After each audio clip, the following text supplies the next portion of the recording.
Սիրելի հայրենակիցներ, նախագահ Սարգսյանի մասնակցության պոդքասթի արձագանքների ժամանակ Փաշինյանի մի քանի կետին պիտի անդրադառնամ։ Մասնավորապես ինքը որի-որ անգամ ասեց, որ Լեռնային Ղարաբաղի հակամարտությունը թոք էր Հայաստանի Հանրապետության վրա։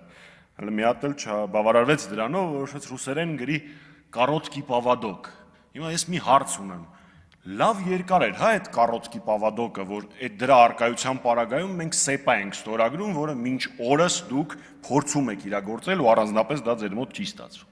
Հետո ինքը ասեց ժողովրդի իրավունքները, պատմական արդարության վերագործարկումը, վերականգնումը նույնպես թոք էին, բայց խնդիրը կայանում է նրանում, որ դրանք երկուսն էլ ձեր բանակցային տերմիններն են։ Իրավունքներ, անվտանգություն, արդարություն, դա դուք եք բերել բանակցային գործընթաց։ Մերը 3 հիմնարար սկզբունքներ ինքնորոշման իրավունքով։ Ավելին ասեմ, ձեր իշխանության ընթացքում մեր բանակցությունների ավարտից տարիներ անց Ռուսաստանի Դաշնությունը, Եմեն, ԱՄՆ-ն, Գերմանիան, Կանադան նույնիսկ այս տարվա օգոստոսին այդ նույն հիմնարար սկզբունքներից ինքնորոշման իրավունքին հղում են կատարել։ Այ դա էր մեր բանակցային ժառանգությունը։ Ավելին ասեմ, մեր բանակցային ժառանգության մասին խոսել են թե Ադրբեջանից 2 անգամ նշելով, որ եթե բանակցությունների հունով գնար, ապա թե Լաչինն ու Քելբաջարը եւ թե իրեն ստիպում են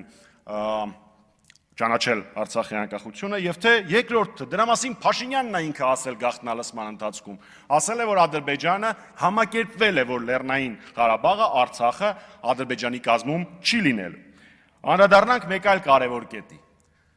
վերջերս մամուլում տարածվեց մի տեղեկատվություն որ Փաշինյանը 18 թվականին խոստացել է կարգավորել գործընթացը իսկ 19-ին ասել է որ իրեն կսպանեն եթե ինքը դա անի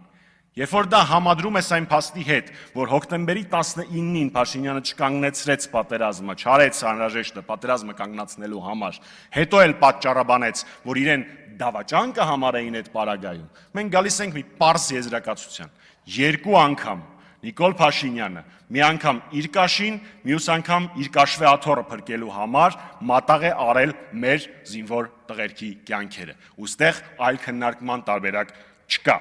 Վերջում անդրադառնամ 2 ԿՊԱ-կանի ելույթների։ Մեկը Ռուբինյանի այսօրվա